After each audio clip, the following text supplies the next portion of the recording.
Eleanor Vance, or Ellie as everyone called her, believed in simple kindness. Her small bakery, the Daily Rise, wasn't just a business. It was a hub of warmth in their bustling, often indifferent city. Every morning, before the first customer arrived, Ellie would pack up the previous day's unsold bread, pastries, and a thermos of hot coffee. And every morning, for nearly 5 years, a significant portion of that package went to Thomas. Thomas was a fixture on the corner of Elm and Oak, a block from Ellie's bakery. His face was a roadmap of hardship, etched with lines that spoke of exposure to harsh elements and harsher realities. His clothes were worn, his possessions few, contained in a battered duffel bag. When Ellie first offered him food, he'd merely grunted, his eyes, shadowed and wary, barely meeting hers. But Ellie was persistent.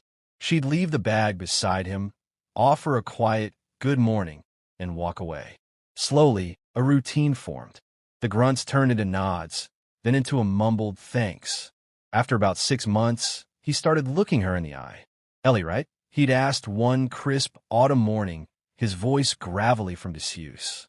"Yes, that's me," she'd smiled, her heart doing a little flip. "And you are?" "Tom," he'd said, a flicker of something unreadable in his eyes. Over the next few years, their morning exchanges became a small, steady comfort for both of them. Ellie never pried, never asked about his past, or how he'd come to be on the streets.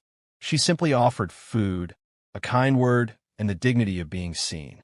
Tom, in turn, became a silent guardian of her block.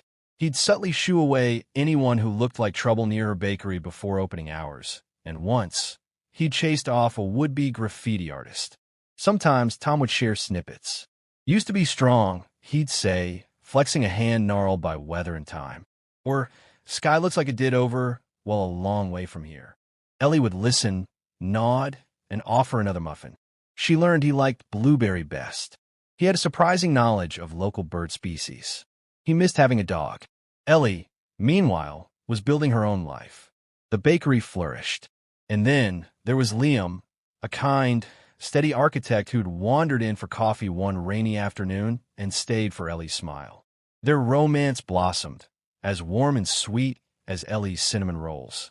When Liam proposed, under a sky full of stars on a camping trip, Ellie's yes was immediate and joyful. The wedding planning was a whirlwind. Ellie, practical as ever, wanted something heartfelt and simple. A beautiful garden venue, close friends and family, good food, catered by a friend, though Ellie insisted on making the wedding cake herself, and lots of dancing. One morning, about a month before the wedding, Ellie handed Tom his usual package. "Big news, Tom," she said, her cheeks flushed with excitement. "I'm getting married next month." Tom's eyes widened slightly. A slow smile, a rare and precious thing, spread across his face. "Well now, that's good news, Ellie. He a good man." "The best," Ellie confirmed. "Good. You deserve the best." He paused, then looked down at the bag in his hands. "Thank you, Ellie, for everything." There was an uncharacteristic finality in his tone that she didn't register until later. The following week, Tom wasn't on his corner. Or the week after. Ellie felt a knot of worry tighten in her chest. She asked around, described him to other shop owners, but no one had seen him. She missed their brief morning chats, the quiet understanding that had grown between them. She worried if he was okay, if he was safe, if he was hungry. Liam, ever supportive, reassured her. Maybe he found a shelter, Ellie, or reconnected with family. People move on. Ellie hoped he was right, but a part of her felt his absence keenly. The wedding day dawned bright and beautiful. The garden was resplendent with late spring blooms, the air filled with the scent of roses and honeysuckle. Ellie, radiant in a simple lace gown, felt a joy so profound it almost brought tears to her eyes. Liam, looking dapper in his suit, couldn't stop beaming at her. The ceremony was perfect. Vows were exchanged, rings slipped onto fingers, and the officiant pronounced them husband and wife. The applause was warm and genuine. As guests began to mingle, heading towards the marquee for the reception, a low murmur rippled through the crowd near the entrance of the garden. Ellie, holding Liam's hand, turned to see what the commotion was. Her breath hitched. Striding purposefully, in perfect formation, were 12 United States Marines. In full dress blues. Their white hats were pristine, their jackets a deep, dignified blue, trousers sharply creased, shoes gleaming like polished obsidian. They moved with an aura of quiet strength and discipline that commanded attention and respect. Guests parted, whispering in awe and confusion. Ellie's mind raced. Did they have the wrong wedding? Was this some kind of official function she hadn't known about? Liam looked equally bewildered. The Marines halted a respectful distance from the wedding party. One of them, a master gunnery sergeant with a chest full of ribbons and kind eyes, stepped forward. "Ma'am," he began, his voice clear and steady, addressing Ellie. "Are you Eleanor Vance? Now, Eleanor O'Connell?" Ellie, still stunned, managed a nod. "Yes, I am." The master gunnery sergeant smiled. "We've been asked to attend today to pay our respects and offer our congratulations on behalf of a very grateful friend." He then turned slightly and gestured. From behind the impressive line of Marines, another figure emerged. He was older, his hair now neatly trimmed and silvered at the temples. He wore a simple, well-fitting suit, a vast improvement on the threadbare clothes Ellie was used to seeing him in. He stood taller, his shoulders straighter, though the lines of hardship on his face remained. But his eyes were clear, bright, and filled with an undeniable warmth and pride. It was Tom. Ellie gasped, her hand flying to her mouth. Tears welled instantly. "Tom!" He smiled, that rare, genuine smile she knew. "Hello, Ellie. Or should I say, Mrs. O'Connell."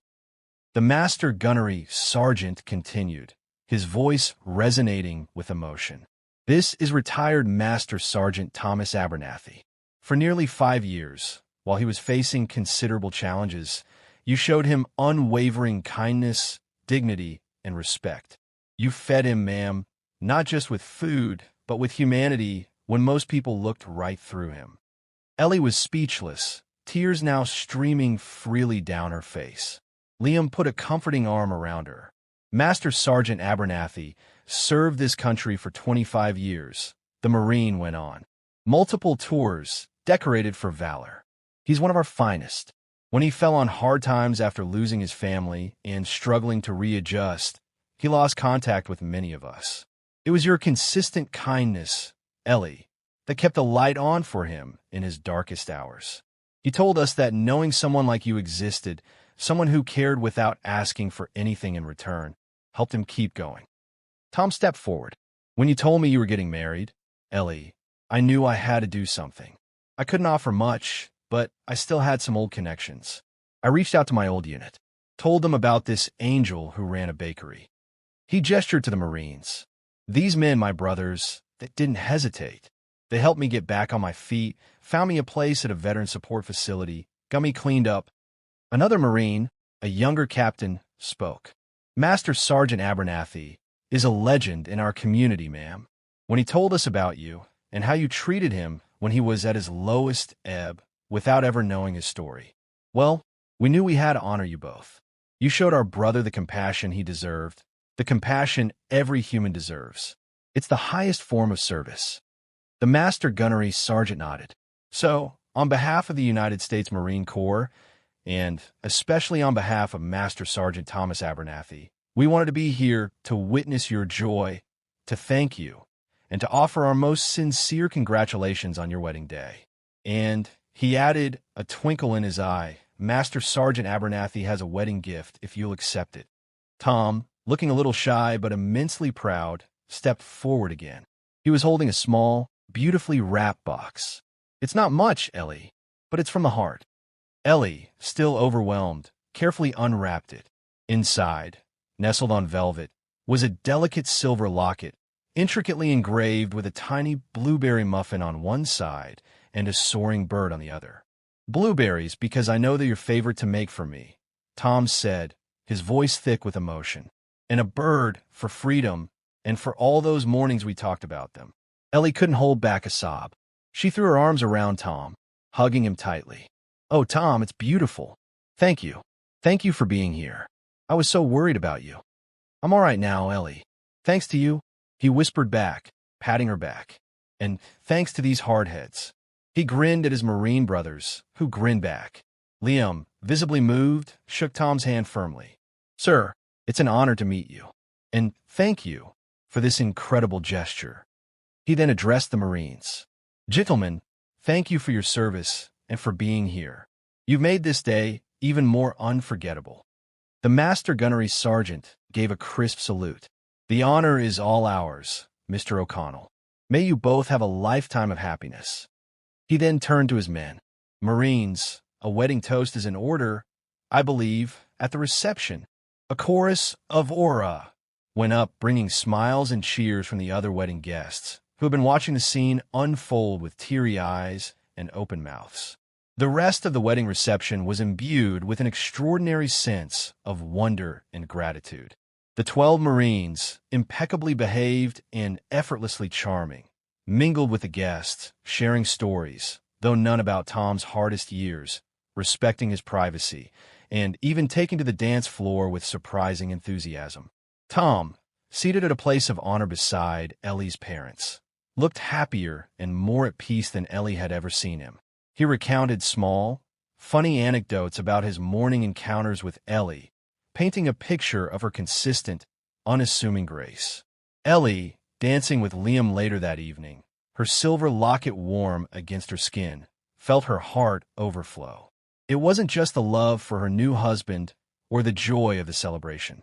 It was the profound realization of how interconnected lives could be, how simple acts of kindness could ripple outwards in ways one could never predict.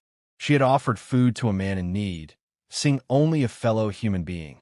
She hadn't known his past, his service, or the battles he fought internally. She had simply offered kindness, and that kindness had returned to her, manifold, on the most important day of her life, in the awe-inspiring form of 12 United States Marines and the restored dignity of a man named Tom. As the evening drew to a close, Master Sergeant Abernathy found Ellie. I won't forget this, Ellie. Any of it. Neither will I, Tom, she said, squeezing his hand. Please, keep in touch. Come by the bakery. Count on it, he said, his eyes shining. I've got a new lease on life, and I hear there's a VA program that helps veterans start small businesses. Maybe I'll open that dog shelter I always dreamed of. Ellie's smile was as bright as the stars beginning to pepper the twilight sky. I think that's a wonderful idea, Tom, and I know just the place to get treats for your future furry residents. The bakery, the Daily Rise, would continue to be a place of warmth. But now, its story and Ellie's held an even deeper layer of meaning, a testament to the quiet power of compassion and the unexpected, beautiful ways the world sometimes chooses to say thank you.